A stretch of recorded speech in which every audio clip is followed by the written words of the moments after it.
오늘도 은혜 보좌 앞으로 나오신 여러분을 주님의 이름으로 환영합니다. 주님 가르쳐 주신 기도를 드리겠습니다.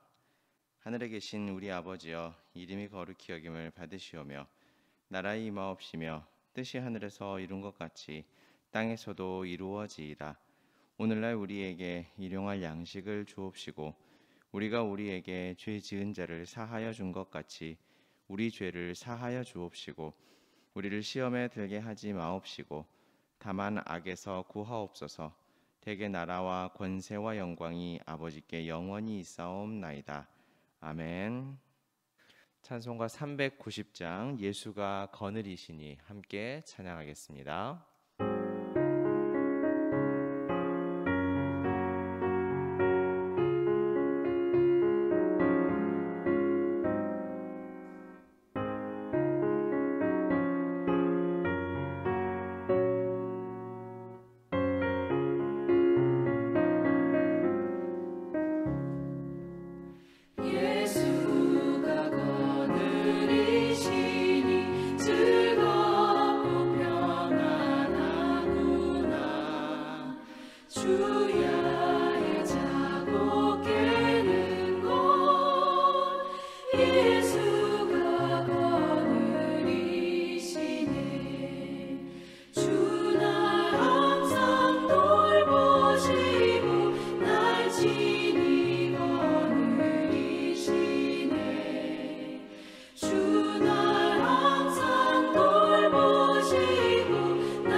함께 살펴볼 하나님 말씀은 시편 16편 5절과 6절 말씀입니다. 시편 16편 5절과 6절 말씀을 읽겠습니다. 여호와는 나의 산업과 나의 잔의 소득이시니 나의 분깃을 지키시나이다. 내게 줄로 재어준 구역은 아름다운 곳에 있으며 나의 기업이 실로 아름답도다. 아멘. 어제 우리가 살펴본 1절부터 4절까지 말씀은 하나님께서 이스라엘에게 가르치신 진실한 신앙의 모습을 담고 있습니다. 여호와 하나님을 믿고 따르는 진실한 모습이란 매사에 하나님을 의지하고 하나님께 도움을 구하며 우상을 버리고 하나님만 섬기는 모습이죠. 다윗은 오늘 5절과 6절에서 신실하신 하나님의 약속과 세심한 돌보심에 대해 노래하며 가르쳐주고 있습니다. 오늘 우리가 읽은 이 5절과 6절을 보면 눈에 띄는 표현이 있죠. 산업, 잔, 분깃, 줄로 재어준 구역이라는 말입니다. 이런 표현들을 보면 문득 생각나는 말씀이 있어요. 바로 여호수아서입니다. 여호수아가 이스라엘 백성들을 이끌고 하나님께서 허락하신 가나안 땅에 들어갑니다. 가나안에 들어간 그들은 상당 기간 동안 지난한 정복 전쟁을 이겨내야 했고 또 각 지파별로 땅을 분배받게 됩니다. 40여 년의 시간이 흐르면서 출애굽한 1세대는 모두 광야에서 죽었고 또 선조들에게 전해들은 하나님의 약속과 그 약속을 이어받기 위해 험난한 정복 전쟁을 치러낸 이스라엘 백성들은 가나안에 들어가서 각 지파별로 땅을 분배받았을 때 매우 감격스러웠을 것입니다. 완벽하게 정복이 된 것은 아니었지만 각자에게 주어진 하나님의 약속, 그 약속의 아름다운 열매들을 목격하면서 북받쳐 오르는 감격을 누리기가 쉽지 않았을 테죠. 오늘 본문의 6절과 같은 감격의 찬송, 고백이 절로 나왔을 거라 생각합니다. 내게 줄로 재어준 구역은 아름다운 곳에 있으며 나의 기업이 실로 아름답도다. 그런데 이렇게 하나님의 약속을 경험함으로 감격하던 그때 덩그러니 남겨진 사람들이 있었는데 바로 레위지파 사람들입니다. 성전에 기구를 옮기고 관리하는 사람들이었죠. 이들에게는 정해진 구역의 땅을 분배해 주지 않았습니다. 대신 하나님께서는 그들에게 하나님 자신께서 직접 그들의 분깃이 되어주겠다 이렇게 말씀하셨죠. 레위지파 사람들이 성전에서 했던 직무와 그들의 직분을 올바르게 감당하도록 하시려는 하나님의 뜻이었습니다. 복음서를 보면 예수님께서 제자들을 각 마을로 파송하시면서 두 벌 옷도 가지지 말고 아무것도 가지지 말라라고 말씀하신 것도 이와 같은 이유에서였습니다. 또 우리 주님께서 산상수훈에서 너희는 먼저 그 나라와 그의 의를 구하라 그리하면 이 모든 것을 너희에게 더하시리라 라고 하셨던 말씀의 의도도 이와 같습니다.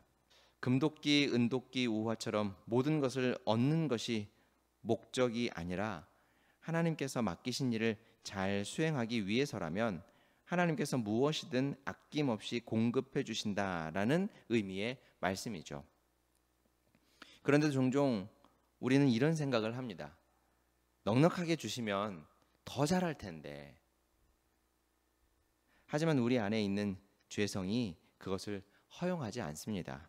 그리고 하나님께서는 광야에서의 이스라엘뿐만 아니라 교회로 부르신 우리에게 이 땅을 살아가면서 하나님을 온전히 의지하는 믿음을 가르치시기를 원하십니다. 황량한 사막에서 40년 동안 이스라엘을 먹이시고 입히시고 또 인도하신 하나님을 알게 하는 일, 그 하나님을 믿고 의지하며 하나님께 나의 삶을 맡겨드리는 일을 가르치기를 원하셨다라는 것이죠. 다윗이 5절에서 고백하는 여호와는 나의 산업과 나의 잔의 소득이시니 나의 분깃을 지키시나이다. 이 원어는 여호와께서 내게 주어진 몫이고 나의 잔이며 나의 분깃을 지키시는 분입니다 라고 되어 있습니다. 그런데 사실 목, 잔, 분깃 이 세 말은 다 동의어죠. 그래서 같은 의미를 가진 세 단어를 연이어서 반복해서 말하는 것은 강조하기를 원하는 겁니다. 이를 한마디로 표현하자면 하나님께서 나의 모든 것이 되십니다 라는 믿음의 고백이라 생각합니다. 우리가 잘 아는 다윗의 시편 고백이 이를 잘 표현하고 있죠. 23편 말씀입니다. 여호와는 나의 목자시니 내게 부족함이 없으리로다. 그가 나를 푸른 풀밭에 누이시며 쉴 만한 물가로 인도하시는도다. 내 영혼을 소생시키시고 자기 이름을 위하여 의의 길로 인도하시는도다. 내가 사망의 음침한 골짜기로 다닐지라도 해를 두려워하지 않을 것은 주께서 나와 함께 하심이라. 주의 지팡이와 막대기가 나를 안위하시나이다. 주께서 내 원수의 목전에서 내게 상을 차려주시고 기름을 내 머리에 부으셨으니 내 잔이 넘치나이다. 내 평생의 선하심과 인자하심이 반드시 나를 따르리니 내가 여호와의 집에 영원히 살리로다. 선조들에게 약속대로 주어진 가나안 땅이 다윗에게는 하나님의 신실하심의 증거였고 하나님에 대한 변함없는 믿음의 근거가 되었던 것입니다. 하나님에 대한 다윗의 이 믿음이 그가 이스라엘의 왕으로 기름 부음을 받고 10여 년을 도망자로 살던 시절을 묵묵히 버틸 수 있었던 유일한 이유였었죠. 그는 이스라엘의 왕으로, 그것도 하나님께서 자기 백성인 이스라엘의 왕으로 세워주셨지만 실상은 이스라엘의 현재 왕에게 쫓기는 도망자 신세 이상도 그 이하도 아니었습니다. 얼마나 비참하고 막막한 시간이었겠습니까? 정말 내가 왕이 되는 날이 오기는 할까? 하나님은 왜 내가 꿈도 꾸지도 않았던 일들을 하시겠다고 하셔서 오히려 이렇게 나의 삶을 나락으로 떨어지게 하셨을까? 왜 나를 이렇게 힘들게만 하셨을까? 과연 이 고통의 터널이 끝이 있기는 할까? 도망자로 살던 시기에 다윗은 이런 의문들이 하루에도 수십 번씩 들었을 테지만 다윗이 그 시간을 꿋꿋이 버틸 수 있었던 단 한 가지 이유는 하나님의 신실하심, 하나님의 약속이라는 것을 오늘 본문을 보면 우리가 잘 알 수가 있습니다. 사랑하는 성도 여러분, 고되고 어려운 인생의 순간들을 우리가 지나면서 가끔 언제 나에게도 좋은 날이 오려나, 아이고 우리 주님 언제 오시려나 라며 낙심되실 때가 있을 것입니다. 특별히 코로나로 인해서 어려운 시간을 오래 지나고 있는 요즘 우리가 이런 생각들을 많이 하게 됩니다. 언제 끝나려나, 마스크를 벗는 날이 오기는 할까? 네, 종식이라는 말은 맞지 않겠지만 분명 우리는 적응을 하고 마스크를 벗을 날도 오겠죠.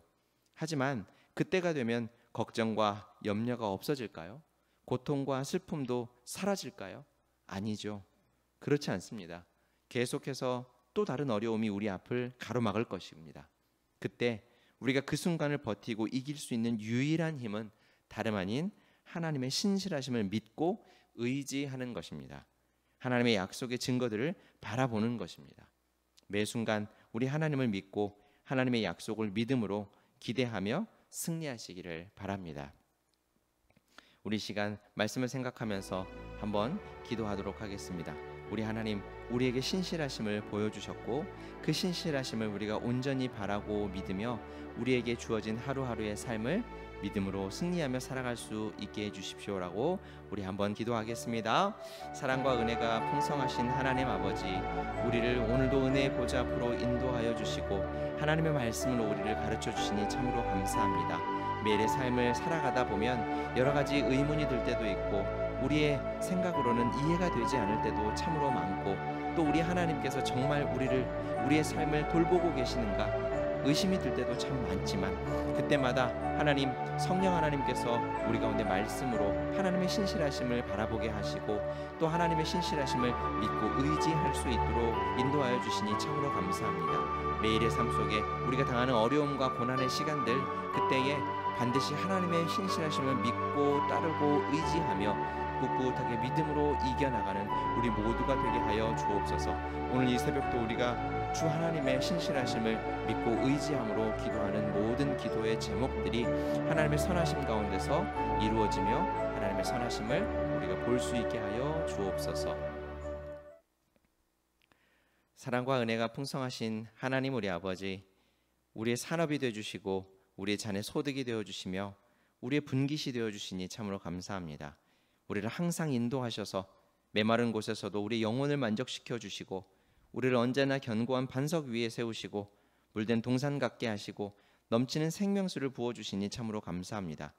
우리가 필요한 모든 은총을 내려주시고 우리를 보호하시며 우리의 삶을 책임져 주심도 감사합니다. 염려와 걱정과 두려움과 슬픔이 우리 삶을 억누를 때 하나님을 바라보며 온전히 의지할 수 있는 믿음을 허락하여 주옵소서.